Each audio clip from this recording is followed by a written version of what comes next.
নমস্কার বন্ধুরা, ভদ্রসা study centre চ্যানেলে তোমাদের স্বাগতম। তোমাদের জন্য দারুণ একটি সুখবর, সেটা হচ্ছে government of India ministry of রেলওয়েজের তরফ থেকে একটি নতুন নোটিফিকেশন রিলিজ হয়েছে, যেখানে তোমরা দেখতে পাচ্ছ RRB centralise employment notice CN number 7/2024 notice release হয়েছে, যেখানে বিভিন্ন কিন্তু পোস্ট আছে। এখানে একটি পোস্ট নয়, একাধিক পোস্ট আছে এবং এজ লিমিটও কিন্তু অনেক বেশি আছে। আমি জেনারেলের যদি এজ দেখি, 18 বছর হচ্ছে সর্বনিম্ন এজ এবং সর্বোচ্চ এজ হচ্ছে 48 বছর। ঠিক আছে। এছাড়া কিন্তু যারা এসসি এসটি আছে তাদের ছাড় আছে, ওবিসি আছে তাদের ছাড় আছে। এখানে দেখো তোমাদের recruitment various post ministerial and isolated category, যেখানে তোমাদের আবেদন শুরু হচ্ছে 7ই জানুয়ারি থেকে। আবেদন তোমাদের শুরু হচ্ছে এবং 6ই ফেব্রুয়ারি পর্যন্ত তোমরা এখানে আবেদন করতে পারবে। সম্পূর্ণ অনলাইন মোডে তোমাদের আবেদন করতে হবে। এখানে পোস্ট বিভিন্ন এবং তার জন্য কি কি যোগ্যতা তোমাদের প্রয়োজন সেটা আমি প্রিভিয়াস যে নোটিফিকেশন থেকে সেটা সম্পূর্ণ আমি তোমাদের দেখাবো, এবং বাদবাকিগুলো তোমাদের সম্পূর্ণ একটা আইডিয়া দিয়ে দেবো যে কি যোগ্যতা থাকলে তোমরা এই পোস্টগুলোর জন্য অ্যাপ্লাই করতে পারবে। তো চলো ভিডিওটা শুরু করছি। প্রত্যেকটি তথ্য তোমাদের জন্য খুবই গুরুত্বপূর্ণ। তো দেখতে পাচ্ছ এখানে পোস্ট গ্র্যাজুয়েট টিচার আছে, যেখানে লেভেল 8 অনুযায়ী কিন্তু তোমরা বেতন পাবে। 47,600 টাকা হচ্ছে ইনিশিয়াল পে, সঙ্গে কিন্তু আদার্স অ্যালাউন্স যুক্ত হয়ে যাবে। মেডিকেল স্ট্যান্ডার্ড হচ্ছে C2 মেডিকেল স্ট্যান্ডার্ড। 18 থেকে 48 বছর বয়স, 1/1/2025 হিসাবে তোমাদের এজ ক্যালকুলেট করতে হবে। শূন্যপদ 187টি। ঠিক আছে। তারপর সায়েন্টিফিক সুপারভাইজার আছে, তারপরে ট্রেন গ্র্যাজুয়েট টিচার আছে, তারপর হচ্ছে চিফ ল অ্যাসিস্ট্যান্ট আছে। তো বিভিন্ন কিন্তু এখানে পোস্ট কিন্তু বিভিন্ন আছে। ঠিক আছে। তো এই সব পোস্টগুলোর জন্য কি কি যোগ্যতা তোমাদের লাগছে সেগুলোর ব্যাপারটা সম্পূর্ণ তুলে ধরবো তোমাদের কাছে। এখানে টোটাল শূন্যপদ হচ্ছে 1036টি। এই যে তোমাদের এজ তোমরা যেখানে দেখতে পাচ্ছ 18 থেকে 48 বছর, আসলে কিন্তু 18 থেকে 45 বছর। এই বছরের জন্য তোমাদের 3 বছর তোমাদের একটা রিল্যাক্সেশন দেওয়া হয়েছে কোভিডের জন্য। ঠিক আছে। কোভিডের জন্য 3 বছর তোমাদের এক্সট্রা রিল্যাক্সেশন তোমাদের দেওয়া হয়েছে। কিন্তু তোমাদের পরবর্তী সময়ে আবার যখন তোমাদের নোটিফিকেশন রিলিজ হবে নেক্সট ইয়ারে, তখন কিন্তু তোমাদের এজ কিন্তু 18 থেকে 45ই হয়ে যাবে, অর্থাৎ 3 বছর করে আবার কমিয়ে দেওয়া হবে। ঠিক আছে। আগে যা এজ ছিল সেটাই কিন্তু থাকবে। এখানে দেখো তোমাদের যে কোনো একটি আরআরবি সিলেক্ট করে কিন্তু তোমাদের আবেদন করতে হবে। একদম কারেন্ট ডেটেড একদম নোটিশ তোমাদের রিলিজ হয়েছে, যেটা হচ্ছে আরআরবি আহমেদাবাদে রিলিজ হয়েছে, এবং প্রত্যেকটা তোমরা আরআরবিতেই কিন্তু আস্তে আস্তে সেই নোটিশটা তোমরা পেয়ে যাবে। তো এবার চলো তোমাদের কোন কোন পোস্টের জন্য কি কি যোগ্যতা প্রয়োজন সেই ব্যাপারে তোমাদের একটা বেসিক আইডিয়া দিয়ে দিই। তো দেখতে পাচ্ছ প্রথম যে পোস্টটি সেটি হচ্ছে পোস্ট গ্র্যাজুয়েট টিচার, অর্থাৎ পিজিটি টিচার। পিজিটি টিচারের জন্য তোমাদের এখানে যোগ্যতা কি প্রয়োজন সেটা একবার দেখে নাও। এখানে তোমরা যারা যারা পিজিটি টিচারের জন্য অ্যাপ্লাই করবে, এই যে এখানে দেখো, এখানে পিজিটি টিচারে হচ্ছে বিভিন্ন তোমাদের কিন্তু মানে সাবজেক্ট থাকবে। যে সাবজেক্ট নিয়ে তুমি এমএ পাস করেছো বা এমকম করেছো বা এমএসসি করেছো, সেই সাবজেক্টের ওপরই কিন্তু তোমাদের এখানে যোগ্যতা যেটা মাপকাঠি সেটা কিন্তু থাকবে, এবং সঙ্গে কিন্তু বিএড যোগ্যতাও কিন্তু তোমাদের প্রয়োজন। ঠিক আছে। এখানে দেখো তোমাদের সম্পূর্ণ ব্যাপারটা কিন্তু ক্লিয়ার করা আছে যে 2 বছরে তোমাদের integrated post graduate MSc course তোমার করা থাকতে হবে। তুমি যদি ফিজিক্সের জন্য যদি অ্যাপ্লাই করো, পিজিটি টিচার ফিজিক্সের জন্য, এখানে কিন্তু পিজিটি টিচার তোমাদের ফিজিক্স থাকবে, কেমিস্ট্রি থাকবে, তো বিভিন্ন কিন্তু তোমাদের সাবজেক্টে থাকবে। সেটা অবশ্যই তোমাদের ফুল নোটিফিকেশন যখন রিলিজ হবে তোমাদের সম্পূর্ণ ডিটেলসটা কিন্তু বলে দেওয়া হবে। এখানে তোমাদের এটাই বলা হচ্ছে যে যাতে তোমাদের একটা বেসিক আইডিয়া তোমাদের যাতে পেয়ে যাও, তার জন্যই। দেখতে পাচ্ছ এখানে পোস্ট গ্র্যাজুয়েট তোমাদের তুমি যদি পিজিটি ইংলিশের জন্য যদি আবেদন করো, তাহলে সেখানে কিন্তু সেই সাবজেক্টে তোমাদের কিন্তু মাস্টার ডিগ্রি পাস করা থাকতে হবে 50% নাম্বার নিয়ে, এবং কিন্তু বিএড যোগ্যতা তোমার থাকা প্রয়োজন। তাহলে কিন্তু তুমি এখানে অ্যাপ্লাই করতে পারবে। ঠিক আছে। এর পরবর্তী দেখো তোমাদের সায়েন্টিফিক সুপারভাইজার। এই সায়েন্টিফিক সুপারভাইজার এই পোস্টটা আমি স্টার দিয়ে রাখছি, কারণ এই পোস্টটার জন্য কিন্তু আগে যে প্রিভিয়াস নোটিফিকেশনে কিন্তু তোমাদের বেরোয়নি, তো এই পোস্টটা ছিল না, তার জন্য এই ব্যাপারটা কিন্তু বলা যাবে না। এটা যখন ফুল নোটিফিকেশন, আর 1-2 দিন ওয়েট করে যাও, যেহেতু তোমাদের 7ই জানুয়ারি থেকে আবেদন শুরু হচ্ছে, তো সেক্ষেত্রে তোমাদের তার আগেই কিন্তু একটা ফুল নোটিফিকেশন রিলিজ হয়ে যাবে, এবং তোমাদের সেটার ব্যাপারে আরও ডিটেলসে বলে দেবো।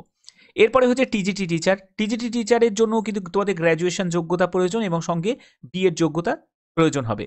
চিফ ল অ্যাসিস্ট্যান্ট, তোমরা বুঝতেই পারছো এখানে কিন্তু তোমাদের ল গ্র্যাজুয়েট হতে হবে, অর্থাৎ এলএলবি পাস হতে হবে। ঠিক আছে। তারপরে দেখো আর কি কি পোস্ট আছে।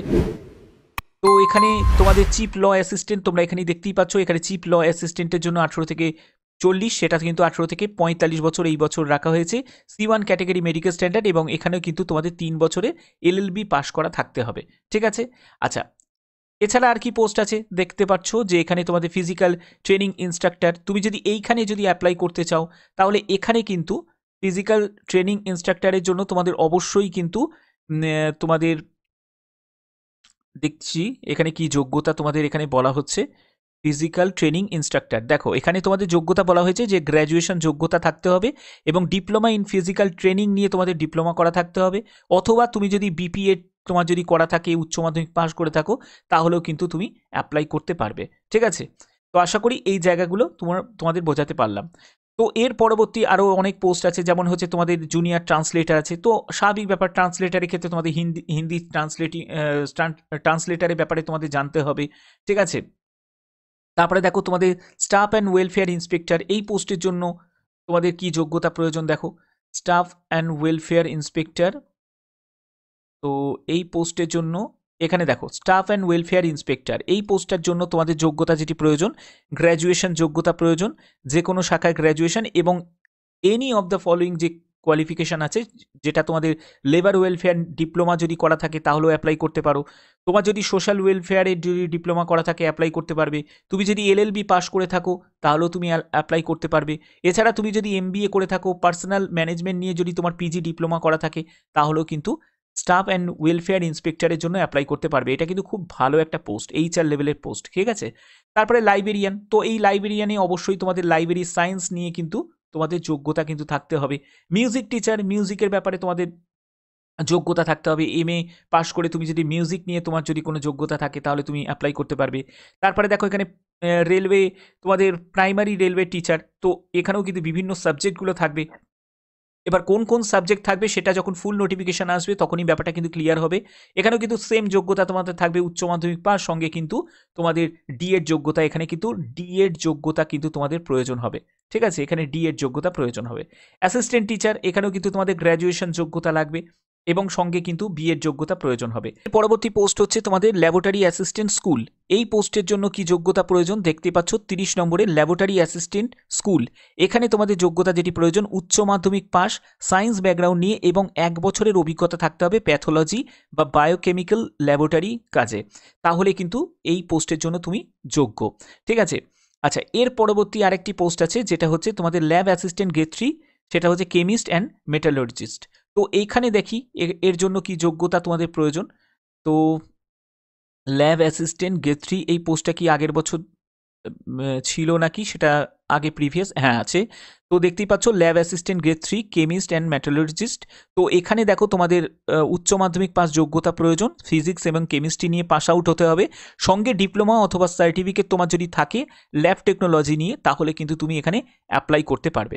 তো আশা করি এই ভিডিওর মাধ্যমে তোমাদের একটা বেসিক আইডিয়া আমি দিতে পারলাম। খুবই ভালো পোস্টগুলোতে কিন্তু নিয়োগ করা হচ্ছে, যারা টিচার বা নন টিচার পোস্টের জন্য অ্যাপ্লাই করতে চাও তো এখানে কিন্তু বিভিন্ন কিন্তু পোস্ট আছে এবং যোগ্যতাও কিন্তু বিভিন্ন আছে। তো প্রত্যেকে কিন্তু এখানে আবেদন করতে পারো। এটার জন্য এই নোটিশটার জন্য অনেকেই কিন্তু এই নোটিফিকেশানটার জন্য কিন্তু অনেকেই ওয়েট করছিলে। তোমাদের আবেদন শুরু হচ্ছে 7ই জানুয়ারি থেকে, প্রত্যেকে কিন্তু আবেদন করে দেবে, যত তাড়াতাড়ি সম্ভব আবেদন করার চেষ্টা করবে, কারণ যেহেতু এই সার্ভারটার ওপরে কিন্তু অনেকটা পরিমাণে যেহেতু পরপর নোটিফিকেশান রিলিজ হচ্ছে, এরপরে তোমাদের গ্রুপ ডির নোটিশ রিলিজ হবে, তো সেক্ষেত্রে কিন্তু এই সার্ভার কিন্তু অনেক সময় কিন্তু একটু জ্যাম থাকবে। তো চেষ্টা করবে যত তাড়াতাড়ি সম্ভব আবেদনটা করে দেওয়ার। আবেদন রিলেটেড ভিডিও আসবে, অবশ্যই তোমরা যদি বেশি করে সাপোর্ট করো তাহলে আবেদন রিলেটেড ভিডিও কিন্তু আমার চ্যানেলের মাধ্যমে আমি প্রোভাইড করব। এরকমই গুরুত্বপূর্ণ আপডেট পাওয়ার জন্য অবশ্যই চ্যানেলটাকে সাবস্ক্রাইব করে রাখবে, বেল আইকনটাকে অল করে রাখবে। এখনের মতো এটুকুই, টাটা।